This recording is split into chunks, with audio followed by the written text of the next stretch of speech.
નમસ્કાર, હું છું આપની સાથે કિશન તિવારી. આપ જોઈ રહ્યા છો ઇન્ડિયા ન્યૂઝ ગુજરાતનો ખાસ કાર્યક્રમ. આપણો ગુજરાત સમાચારોની શરૂઆત કરીએ આપણે મહત્વપૂર્ણ સમાચારથી. સૌથી પહેલા આપણે વાત કરીએ તો સેન્ટ્રલ યુનિવર્સિટી ઓફ ગુજરાતના 6ઠ્ઠા દીક્ષાંત સમારોહના ભાગરૂપે પ્રેસ કોન્ફરન્સ યોજાઈ હતી.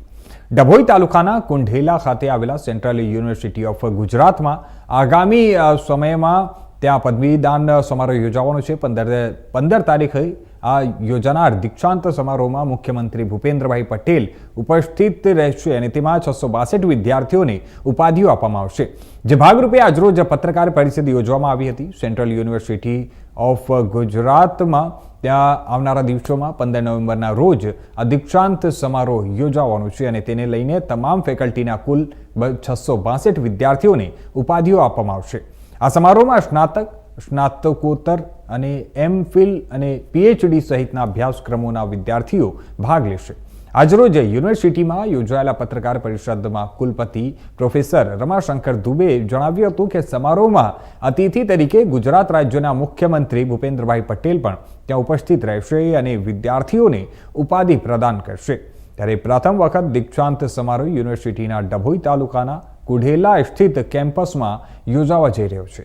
આ સમારોહની અધ્યક્ષતા યુનિવર્સિટીના કુલપતિ ડોક્ટર હસમુખ અઢિયા કરશે.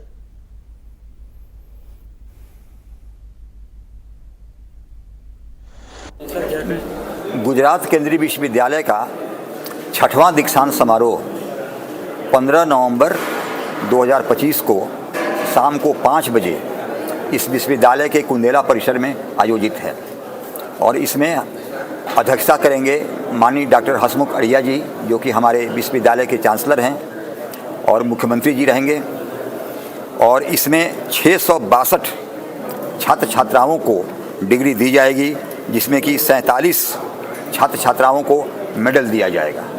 और इसके साथ साथ मैं बताना चाहूँगा कि पूरे देश के अलग अलग राज्यों से हमारे यहाँ छात्र छात्राएं एडमिशन लेते हैं, जो कि सेंट्रल कंबाइंड इंट्रेंस टेस्ट होता है, आयोजित होता है दिल्ली के द्वारा.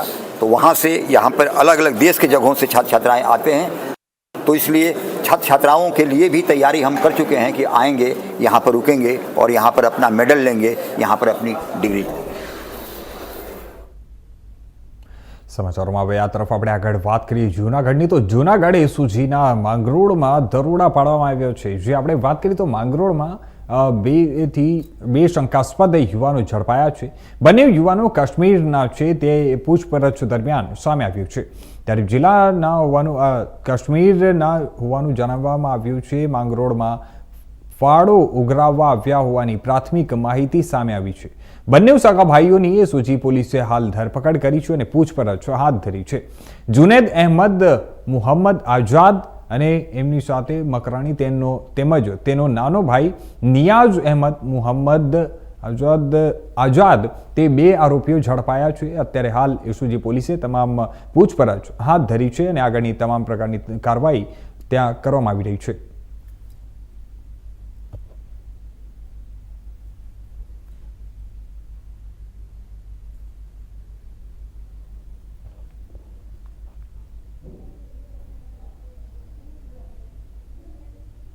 તો હવે આ તરફ આપણે આગળ વાત કરીએ ખેરગામની. તો ખેરગામ તાલુકાના છોવણી ગામથી પાણી ખડક હાઈસ્કૂલ સુધી છાત્રાઓ માટે નવી બસ સેવા શરૂ કરવામાં આવી છે. કપરાડા તાલુકાની ગરીબ અને આદિવાસી છાત્રાઓ જે આ છોવણી ખાતે આવેલા પ્રગટેશ્વર મહાદેવ મંદિર નજીકના રમાબા કન્યા છાત્રાલયમાં રહે છે અને પાણી ખડક ગામની સંસ્કાર વિદ્યા મંદિરમાં અભ્યાસ કરે છે.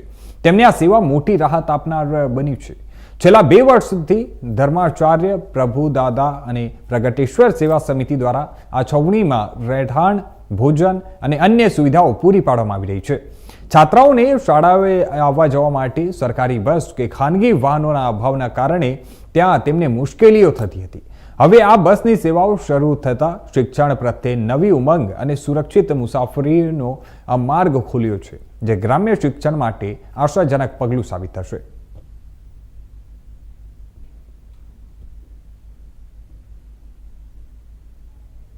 संस्कार विद्या मंदिर पाणी खड़क मां अंबाबानी मानव सेवा ट्रस्ट संचालित संस्कार विद्या मंदिर पाणी खड़क ની અંદર અભ્યાસ કરતી લગભગ 30 જેટલી બાળાઓ જે આછવણી પ્રગટેશ્વર મહાદેવ મંદિરના સાનિધ્યમાં છાત્રાલયમાં રહી અભ્યાસ કરે છે, જેને અહીંથી ત્યાં શાળામાં જવા માટે અગવડતા પડતી હતી. તેના રજૂઆત અમે ડેપોને કરી અને ડેપોએ અમને જે બસ આજથી શરૂ કરી છે, એટલે ડેપોનો અને જે કંઈક એની અંદર સાથ સહકાર આપ્યો તેવા દરેકનો હું આભાર માનું છું.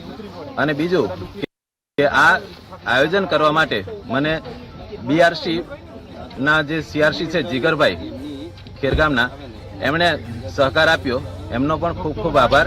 અને આજથી આ બાળાઓને તેમજ આછવણી ગામથી જે બાળકો આવે છે શાળાની અંદર તેને પણ આ મદદરૂપ થશે.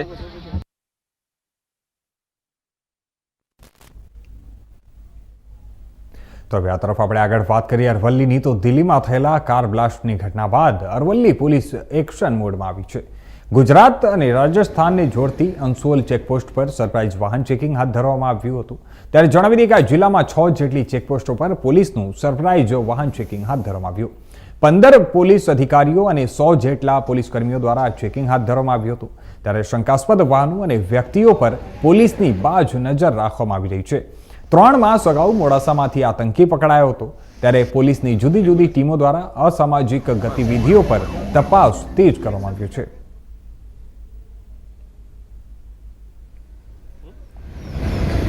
દિલ્હીમાં કારમાં થયેલ વિસ્ફોટના બનાવ અનુસંધાને ગુજરાત રાજ્યના ડીજીપી સાહેબશ્રીના આપેલા હાઈ એલર્ટના અનુસંધાને ગાંધીનગર રેન્જ ડીઆઈજી સાહેબ તથા અરવલ્લી જિલ્લા પોલીસ વડા શ્રી મનોહરસિંહ જાડેજા સાહેબના સૂચના અને માર્ગદર્શન મુજબ આજ રોજ અરવલ્લી જિલ્લામાં આવેલ રાજસ્થાન અને ગુજરાતને જોડતી સરહદ ઉપરની ચેકપોસ્ટો ઉપર રૂટીન વાહન ચેકિંગ કરતાં વધારાનું સરપ્રાઇઝ વાહન ચેકિંગ હાથ ધરવામાં આવેલું છે. જે અનુસંધાને કુલ જુદી જુદી 6 ચેકપોસ્ટો ઉપર આશરે 100થી વધારે પોલીસ જવાનો અને 15થી વધારે પોલીસ અધિકારીઓ દ્વારા સરપ્રાઇઝ વાહન ચેકિંગ હાથ ધરવામાં આવેલું છે.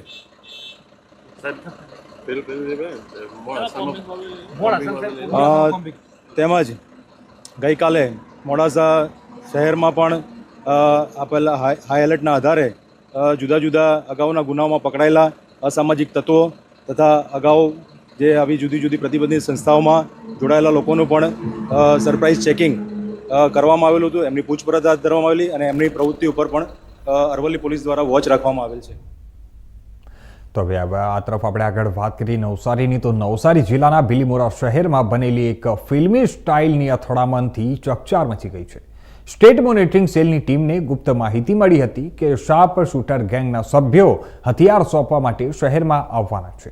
ત્યારે ટીમે બિલીમોરા વિસ્તારમાં સર્ચ ઓપરેશન શરૂ કરતા ગેંગના ઈસમોએ પોલીસને જોઈ અને ત્યાં નાસી જવાની કોશિશ કરી હતી અને પોલીસ પર ગોળીબાર પણ કર્યો હતો. જોકે પોલીસે તાત્કાલિક જવાબી કાર્યવાહી કરતા ગેંગના સભ્યોને સ્થળ પર જ કાબૂમાં લીધા હતા. ત્યારે આ ઘટના સ્થળેથી હથિયાર, જીવંત કારતૂસ, મોબાઈલ અને અન્ય પુરાવા જપ્ત કરવામાં આવ્યા છે. ત્યારે જણાવી દઈએ કે આ પોલીસે 4 શાર્પ શૂટર ગેંગના સભ્યોને ઝડપી લીધા છે અને તેમની પાસેથી મળી આવેલી માહિતીના આધારે અન્ય જે સાગરીતો છે તે લોકોની પણ શોધખોળ શરૂ કરવામાં આવી છે.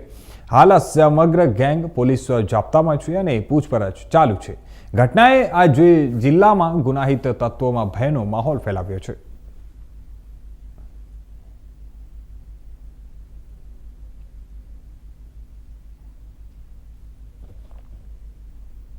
તો હવે આગળ આ તરફ આપણે વાત કરીએ વડોદરાની. તો વડોદરા શહેરની દિવાળીપુરા નવીન કલેક્ટર કચેરી ખાતે પાદરા પાસે સાગમાં ગામ જમીન ગેરકાયદેસર જમીન પડાવી લેવા અંગે માણેવજા ગામના વડીલો ભેગા થઈ અને જિલ્લા કલેક્ટર ડોક્ટર અનિલ ધામેલિયાને આવેદનપત્ર આપી અને રજૂઆત કરી છે. આ જણાવી દઈએ કે જમીનમાં ગેરકાયદેસર ગુંડા મોકલી અને કબજો લેવાથી વડોદરા કલેક્ટરને આવેદનપત્ર આપવામાં આવ્યું હતું. જેમાં મોજે ગામ સાંગમાં ગામની આ વડીલો પાર્જિત જમીનમાં ગેરકાયદેસર ગુંડા કબજો કરીને જાનથી મારી નાખવાની પણ ધમકી આપી હતી અને ત્યારે જાનથી મારી નાખવાની કોશિશ પણ કરી અને પરિવારને નુકસાન પણ પહોંચાડ્યું હતું. એક બાજુ કુદરતનો કહેર કમોસમી વરસાદ વરસી રહ્યો છે, ત્યારે બીજી બાજુ આવા અસામાજિક તત્વ ગુંડા દ્વારા જગતના તાતને હેરાન કરી અને જાનથી મારી નાખવાની કોશિશ કરી અને પરિવાર સાથે માલિકીની જમીનમાંથી ગેરકાયદેસર વિધિ અમાનુષી વર્તન કરી અને મારી જમીનમાંથી બહાર કાઢી મૂકવામાં આવ્યા. ત્યારે આ સદર મિલકતની કાયદાકીય લડત ગુજરાત હાઈકોર્ટ, વડોદરા કોર્ટ તેમજ પાદરા કોર્ટમાં દાવા પિટિશન ચાલતી છે. ત્યારે હવે ગેરકાયદેસર કબજો કઈ રીતે મેળવી શકાય તે તપાસનો વિષય બને છે અને તથા તેમને પરિવારને, આ વડીલો છે તેમના અમારા પરિવારને જીવનનો જોખમો હોય છે. તેથી હવે પરિવાર સાથે વડોદરા કલેક્ટરને લેખિતમાં રજૂઆત કરવા માટે ત્યાં પહોંચ્યા હતા.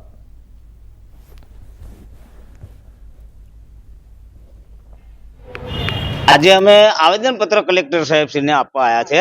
વડોદરા સાંગમા ગામનો વતની છું. ઠાકોરભાઈ કાંતિભાઈ પટેલ મારું નામ. અને મારી જમીન વડીલોપાર્જિત મિલકત 195 નંબર સર્વે નંબર, એ જમીનની અંદર ગુંડા તત્વો બેસી ગયા છે અને વડીલોપાર્જિત મિલકત હતી હૈયારી, એ છતાં મારા બાપની પટાઈ પહોળાઈને સાચો દસ્તાવેજ કર્યો છે કે ખોટો કર્યો છે એની મને કોઈ જાણ નથી. એ જમીનનો કબજો આજ રોજ મારી પાસે છે. લુકા તત્વો આવીને કાલે સાંજના બમાલ કરીને, મારી મિસિસ હતી, મારી 2 બહેનો હતી, મારો દીકરો હતો, હું બહાર ગામ ગયો હતો, અને હજે ધમાલ કરીને 35 થી 40 જણનું ટોરું આવીને લાકડીઓ લઈને માર કરી અને ભગાડી મૂક્યા. અત્યારે મારા ઢોર ઢોકર ને મારા કૂતરાઓ અંદર છે અને અમને ખેતર ઉપર આવશો તો જાનથી મારી નાખીશું, તમને અહીં ઘૂસવા દઈએ નહીં. અને સમીર શાહ કરીને લાલ બાવાનો લીમડો છે, એ પ્રેરણાબેન વિનોદભાઈ પટેલ અને ઋષિભાઈ વિનોદભાઈ પટેલનો ડુપ્લિકેટ પાવર હોય કે સાચો પાવર એની મને ખબર નથી, પણ 25/7/25 પાવર છે. આટલા ટાઈમથી વિવાદ કોર્ટોની અંદર ચાલે છે. સાહેબ એ કોર્ટોની અંદર આવતો નથી અને આવી રીતે પાદરા પોલીસ સ્ટેશનની અંદર દોડી અને છાવરીને 50,000 રૂપિયાનો જે કંઈ હોય એ કરીને આ અમને હેરાનગતિ કરી રહ્યા છે. અને કલેક્ટર સાહેબને અમે રજૂઆત કરવા આવ્યા છે. આ અમારે એક જ માંગણી છે. હવે આગળ તરફ આપણે વાત કરીએ આમોદની, તો આમોદ નગરમાં ગીચ વસ્તી ધરાવતા વિસ્તારોમાં અનેક બિલ્ડિંગો ધૂ કરીને ધરાશાયી થવાની કગાર પર છે, છતાં તંત્ર સૂતેલું છે. છેલ્લા 1.5-2 વર્ષથી સ્થાનિક નાગરિકો તથા શાળાના આચાર્યોએ લેખિત અને મૌખિકમાં રજૂઆતો કરી છે. નગરપાલિકા, મામલતદાર કચેરી, શિક્ષણ વિકાસ અધિકારી, પીડબ્લ્યુડી સહિતના વિભાગોને વારંવાર યાદ અપાવી છતાં પણ આજે કાગળ પરથી કોઈ પણ કાર્યવાહી ત્યાં ઉતરી નથી. શું તંત્ર કોઈ મોટી દુર્ઘટના પછી જ જાગશે? આમોદ મિશ્ર શાળા નંબર 1ની બાજુમાં આવેલી જે જૂની કોર્ટ બિલ્ડિંગ હવે જીવલેણ સ્થિતિમાં છે. ત્યારે દિવાલોમાં ચીરા, છત પરથી પડતા ટુકડાઓ અને દરરોજ સેંકડો નાના બાળકો ત્યાંથી પસાર થાય છે. જાણે હવે શિક્ષણ નહીં પણ જોખમના સાથી બની શાળાએ હવે આવે છે. અને સ્થાનિક આચાર્યોએ અનેક વખત લેખિત રજૂઆત કરી છે, ફોન દ્વારા યાદ અપાવો અને મીડિયામાં પણ અહેવાલો આપીને તંત્રને ચેતવ્યું છે. પરંતુ નગરપાલિકા, મામલતદાર કચેરી અને પીડબ્લ્યુડી તંત્ર જાણે કુંભકર્ણની નિંદ્રામાં છે.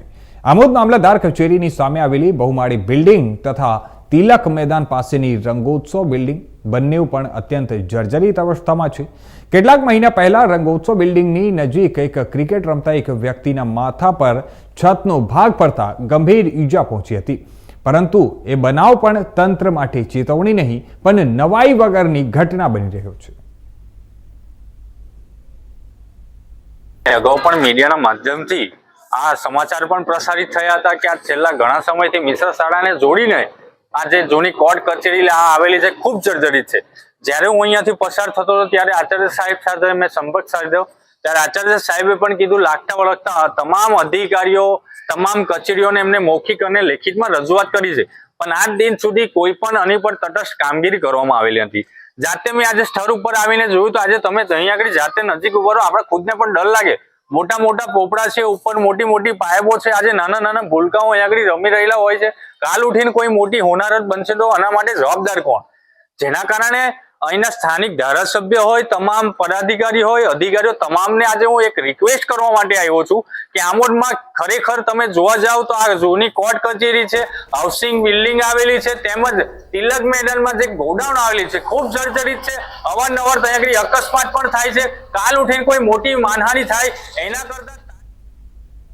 હવે સમાચારોમાં આ તરફ આપણે આગળ વાત કરીએ ભાવનગરની, તો ભાવનગર મહાનગરપાલિકા દ્વારા મેગા ડિમોલિશન હાથ ધરાયું છે. શહેરના ટેકરી ચોક સહિતના નાના મોટા દબાણો દૂર કરવામાં આવ્યા છે. મહાનગરપાલિકાની દબાણ હટાવો ટીમ દ્વારા ડિમોલિશન પ્રક્રિયા હાથ ધરવામાં આવી છે અને ત્યારે આ હાથ ધરાતા વિસ્તારમાં લોકોના ટોળે ટોળા એકઠા થયા હતા.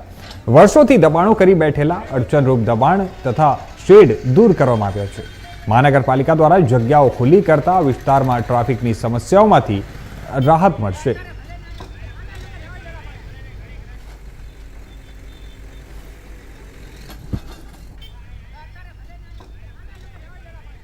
તો હવે આ તરફ આપણે વાત કરીએ નવસારીની. તો નવસારી જિલ્લાના એલસીબી વિભાગે દારૂ હેરાફેરી વિરુદ્ધ એક મોટી કામગીરી હાથ ધરી છે. દમણથી સુરત જતી MG હેક્ટર કાર નંબર DD09Q3006માં મોટી માત્રામાં ભારતીય બનાવટની વિદેશી દારૂ મળી આવી હતી. પોલીસે વાહનની તપાસ કરતા વિસ્કી, વોડકા, રમ અને ટીન બિયરની કુલ 1182 બોટલો મળી આવી હતી, જેની કિંમત ₹4,45,518 જેટલી થાય છે. સાથે જ કારની કિંમત સહિત કુલ ₹19,70,518નો મુદ્દામાલ કબજે લેવામાં આવ્યો છે. આ મામલે મહિલા આરોપી નૈનિશા ઉર્ફે નેન્સી પટેલને પણ ઝડપી પાડવામાં આવ્યો છે. ત્યારે એલસીબીની ટીમે ગુપ્ત માહિતીના આધારે આ સફળ રેડ યોજી હતી અને પોલીસે વધુ તપાસ હાથ ધરી છે કે આ દારૂ ક્યાં અને કોને પહોંચાડવાનું હતું અને તેમાં અન્ય કોણ વ્યક્તિ સંકળાયેલો છે કે નહીં તેની પણ અત્યારે તપાસ ચાલુ છે. એલસીબીની ટીમે આ કાર્યવાહીથી દારૂ હેરાફેરી કરનાર તસ્કરોમાં ભયનો માહોલ જોવા મળી રહ્યો છે.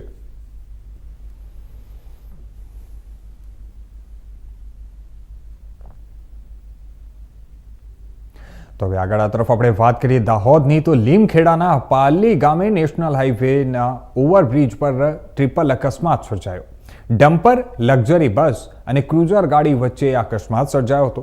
લીમખેડા તાલુકાના પાલી નજીક પંચમુખી હનુમાનજીની મંદિર સામે આવેલા ઓવરબ્રિજ પર વહેલી સવારે આ ટ્રિપલ અકસ્માતની ઘટના સર્જાઈ હતી.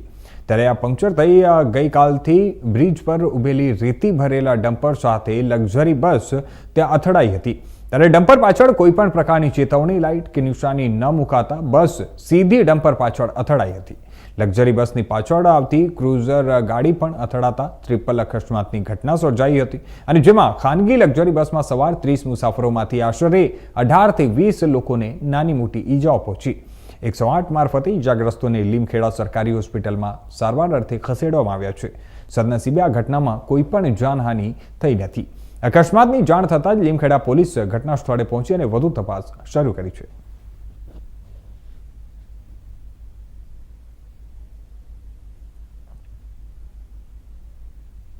હવે આ તરફ આપણે વાત કરીએ તો દિલ્હીમાં ગૃહમંત્રી અમિત શાહ દિલ્હી લાલ કિલ્લા આતંકવાદી હુમલાની ચાલી રહેલી તપાસ અંગે એક મહત્વપૂર્ણ બેઠક યોજી રહ્યા છે અને તેમના નિવાસ સ્થાને એક ઉચ્ચ સ્તરીય બેઠક યોજાઈ હતી, જેમાં આ બેઠકમાં ઉચ્ચ ગુપ્તચર અધિકારીઓ અને ગૃહ મંત્રાલયના કેટલાક અધિકારીઓ સાથે આ બેઠક યોજાઈ હતી.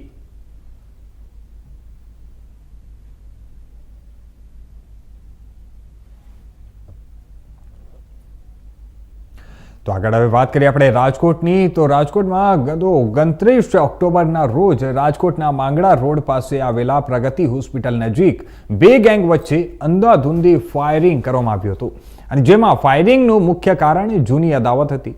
ત્યારે દિવાળી પર્વ પહેલા જ રાજકોટમાં 6 જેટલી હત્યાઓ, 2 મોટી ચોરી, લૂંટ અને અસંખ્ય જાહેરમાં મારામારીના બનાવો પણ સામે આવ્યા છે. ત્યારે આયુસી ચેમ્બરમાં બેસી પ્રજાની રક્ષાની મોટી વાતો કરતી રાજકોટ પોલીસની આબરૂનું ધોવાણ અને ધજાગરા ઉડતા જોવા મળ્યા છે. સાથે જ આવારા તત્વો ખુલ્લેઆમ ખાકીને પડકાર ફેંકતા જોવા મળી રહ્યા હતા અને આમાં વધુમાં લાપાચમના ત્રીજા દિવસે રાજકોટ શહેરના મંગળા રોડ ઉપર મોડી રાત્રિના સમયે પેંડા ગેંગ અને મુર્ગા ગેંગ વચ્ચે સરાજાહેર એકબીજા ઉપર ફાયરિંગ કરવામાં આવ્યો હતો.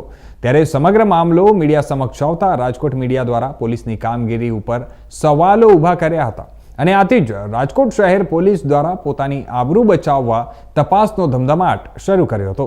ત્યારે આ ફાયરિંગની ઘટનામાં સામેલ મુર્ગા ગેંગ અને પેંડા ગેંગના સાગરીતોને પકડવાનો ચક્રો ગતિમાન કર્યો હતો. ત્યારે અત્યાર સુધીમાં રાજકોટ શહેર એસઓજી પોલીસ દ્વારા બંને જૂથમાંથી મળી અને કુલ 20 જેટલા આરોપીઓની ધરપકડ કરી કાયદાનું ભાન કરવામાં આવ્યું હતું.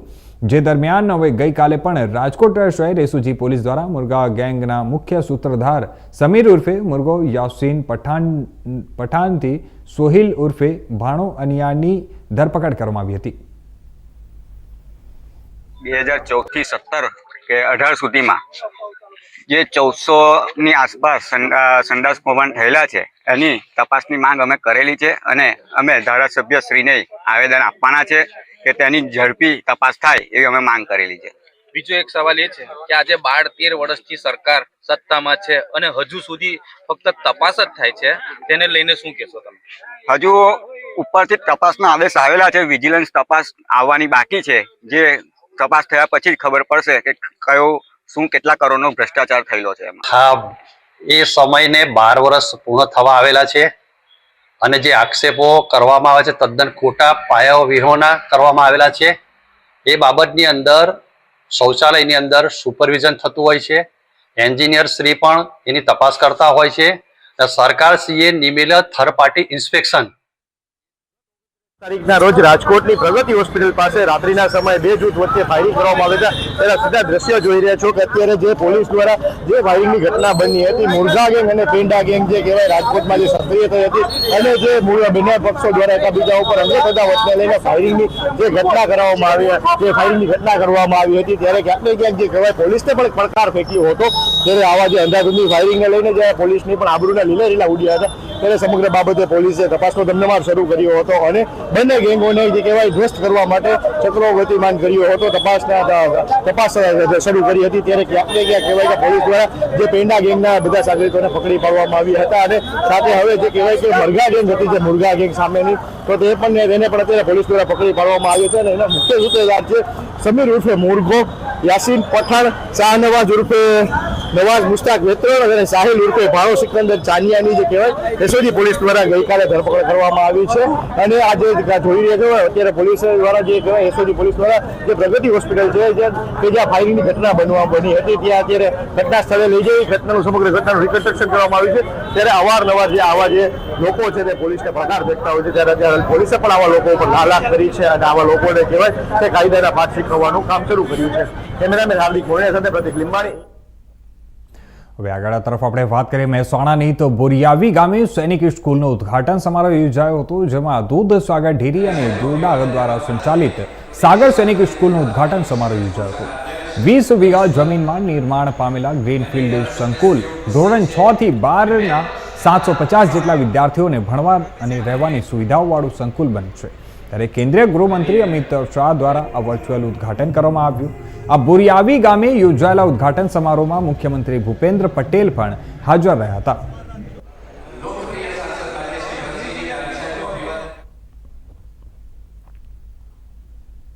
તો આ તરફ હવે વાત કરીએ આપણે, તો ભાવનગર જિલ્લાના મહુવા તાલુકામાં ભારે કમોસમી વરસાદથી ખેડૂત પરિવાર પર આર્થિક સંકટ સર્જાયું છે. તલગાજરડા ગામના ખેડૂત ધનજીભાઈ કડસરિયાનો 15 વીઘા જમીનનો કપાસ પાક જો હતો તે નિષ્ફળ જતા તેમની પુત્રી કૃષ્ણાનું ડોક્ટર બનવાનું સપનું હવે અધૂરું રહ્યું છે. ત્યારે તલગાજરડા ગામના ખેડૂત ધનજીભાઈની પુત્રી કૃષ્ણાને ડોક્ટર બનવાનું સ્વપ્ન જોયું હતું અને આણંદની હોમિયોપેથિક મેડિકલ કોલેજમાં પ્રથમ વર્ષમાં પ્રવેશ મેળવ્યો હતો. ત્યારે તેમનો પ્રવેશ 28 ઓક્ટોબર 2025ના રોજ ભાગરબા હોમિયોપેથિક મેડિકલ કોલેજ ખાતે થયું હતું. તો આ હતા અત્યાર સુધીના મુખ્ય સમાચારો. વધુ સમાચારો માટે જોતા રહેજો ઇન્ડિયા ન્યૂઝ ગુજરાત.